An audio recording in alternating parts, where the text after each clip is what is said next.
Hi there. So, how do you deal with disgruntled customers in your fashion business? And I mean angry customers, in your fashion business. My name is Yetina Konde, and in this video, I'll be sharing tips, practical tips you can take to help you resolve these issues and to make your disgruntled customers a happy customer. Okay. So, yes, number one, you need to listen. All right. Stay calm and listen. A customer that is angry with you, know that that customer loves you. See, there are a lot of customers that they'll be angry with you and they'll just walk away. They will not bother trading words because they've seen a lot on this social media channel and all that. They've seen too much. They don't want wala. Okay, so they won't tell you what it is, they just walk away. So when you see a customer that comes to you and is angry, know that the customer loves you. So with that mindset, all you have to do is listen. All right, listen and be calm. Okay, let them express whatever it is that has caused the problem. Listen to them and now acknowledge. Okay, so there are issues where I mean, this topic also, customers are always right and all that. So let's assume they are right. Okay, let's assume they are right. I'm also going to talk about when they are wrong. Okay, so yes, a customer is right and then she's upset about something. Probably a delivery did not get to her on time. Let's use that example. A delivery did not get to her on time, but you had sent the item out.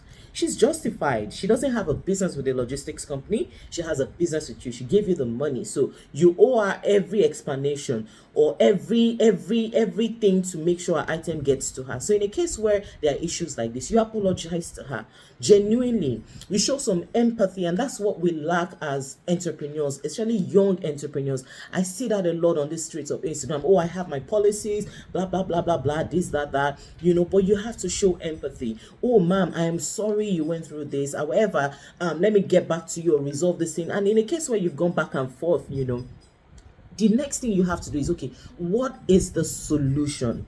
How do you do it? There are cases where there's been logistic delay, and what we do is, okay, we offer to send the item again, probably using another dispatch company. We have a relationship with our dispatch companies. Okay, so you have to always think of way forward and then recall the one that they've sent. And if it's a far location that you cannot, engage the customer. At this point, you do not have a control over it because the item has left, probably is going outside Nigeria or something. You can't just say you want to send another one. Okay, but I mean, you have to communicate every step. Don't allow the customer to be the one to reach out to you before you resolve the issue. Okay, but most importantly, listen to them. It's not that time you say, calm down, ma, calm, waiting, I'm angry, you're telling me to calm down, I paid you money, you're telling me to calm down, who do you think you're talking to, blah blah blah blah blah. And this is where also, training your team members also come to play. As a matter of fact, as entrepreneurs, because of this kind of stress that you go through, understand that sometimes you're under pressure, especially when you're the one responding to those customers. You're the one that made the mistake and the one that has to face the customers. It's usually hard, and that's why I always I'm of the opinion that you have to build a team where you're not the one directly dealing with customers when it comes to sales and all those things. Let them report to you, and then you can now take action. But in a case where, as a startup, you're still the one doing it, these are the tips. Just listen, communicate, call, send voice notes, be apologetic. Okay, if you've now done everything you can and the customer is not listening, what's the next thing now? Refund that be? And then you now start thinking of what can you do to refund. If you've done everything humanly possible. One thing I don't do is to be rude to customers. You will never catch me doing that, even when they are wrong. But one thing I always say is you have to be accountable. Okay, you have to own up to your mistakes. It is not the customer's business. Okay, it is your business. All right, you have to own up to whatever it is that has happened. It's just a simple scenario. A customer comes, probably you run bespoke. She ordered for an item, probably she ordered for black and then you delivered red. Of course, you have to, or maybe she requested for a 3/4 sleeves and then you made a short sleeve. Me, when I was handling bespoke, that was a part of the reasons why I didn't used to do bespoke again, because the stress was too much. When I was handling bespoke, I had my documentation and all that.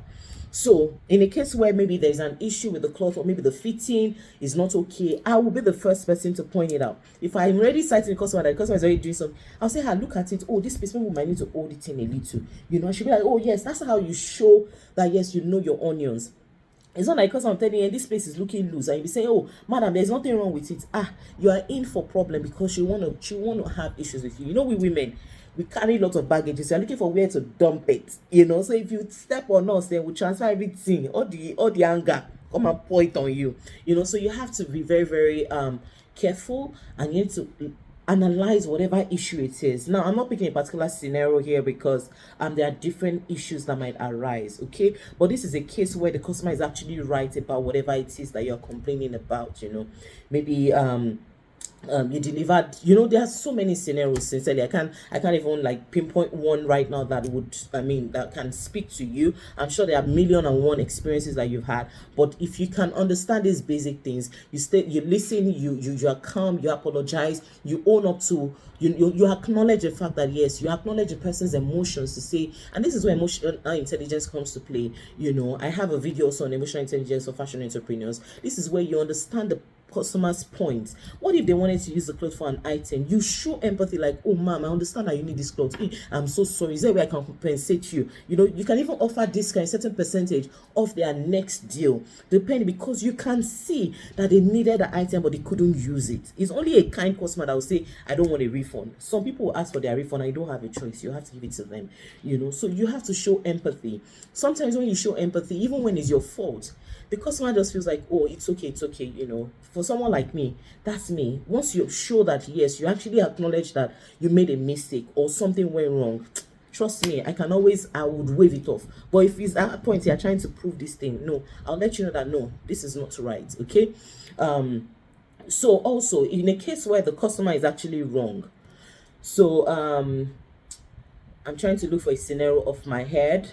In a case where a customer is wrong, okay, so it's a similar one. A customer orders for a wrong size. Probably she's a size 14, but she ordered for a 10, and you delivered.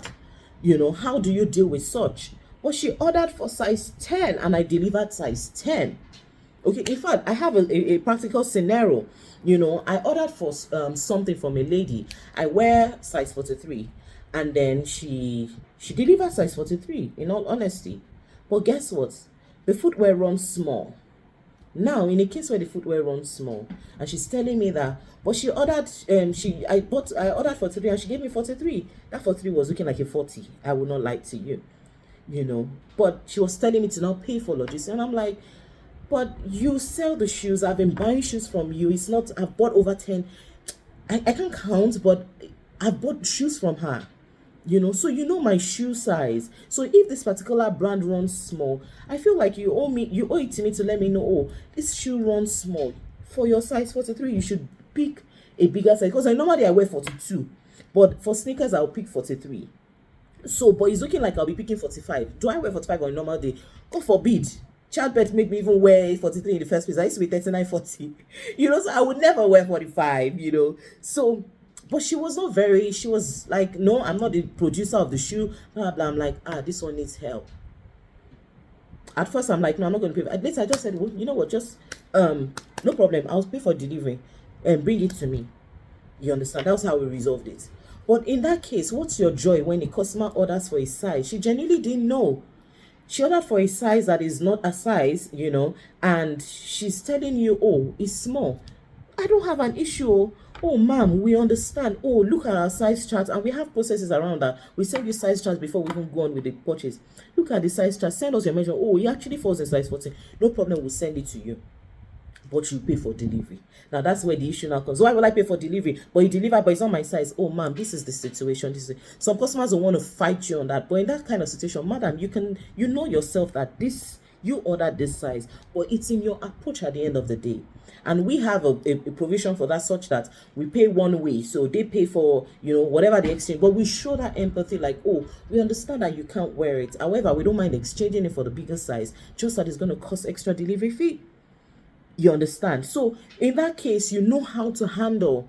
But in everything, like I said, your words, your choice of words, you apologize, you empathize with the customer, you listen to them. You communicate clearly what it is, and you keep following up till it is done. Okay. And also, if you have team members that attend to these people, or you have to be able to train them on how to respond, because by default we are all angry. All right, we are all angry, but this is business. Without them, you're not going to have money to do that business. And that's why you should also have your policy. At what point are you going to refund? At what point are you going to do this? At what point are you going to do that? In the case where you spot customers' clothes, what are you going to do? But me, I don't believe any clothes is sport. Anyways, think of a solution fast, and make the customer see that, yes, you are doing all you can. Sometimes it's the effort that you put in that the customer wants to see, they also know that this girl has tried, or she actually tried for me. Despite the complaints, she actually tried for me. Okay, so keep doing your best, keep making sure you are doing the right thing regardless, whether anyone is watching or not. Put the customers, see, in summary, the best way to resolve customers' issues is put yourself in their shoes. Think about it like, okay, what if it was me? What would I accept? That's where a lot of people miss it. You understand? That's where a lot of people miss it. They feel like, oh, well, that's it. But if it was you, you will not even take what you are giving out. So, in summary, think about it like, how would I react? How would I feel if I was being treated this way? What would I have expected the person to do? Is it realistic? You understand? Then you now go to your policies and see what works and what doesn't work and all that, But in all, like I said, you have to listen, you have to show empathy, like I've said, you have to also follow up, you have to communicate clearly, you have to own up when you're at fault, you have to be accountable and all those things. You are the one running the business, okay? Without the customers, your business cannot run. So I hope this has given you insight on how you can resolve angry customer issues. Make sure you follow all our channels. The H.O.'s Name brand has 3 businesses. We have the clothing line, we have the that's clothing line at H.O.'s Name Couture, the women's ready-to-wear line. We also have the Fashion Academy at H.O.'s Name Fashion Academy, and we have the Garment Factory at YLC Garment Factory, and of course YouTube channel H.O.'s Name. So make sure you subscribe, like, share, comment, tag people, okay, and share. Thanks for watching. Take care. Bye.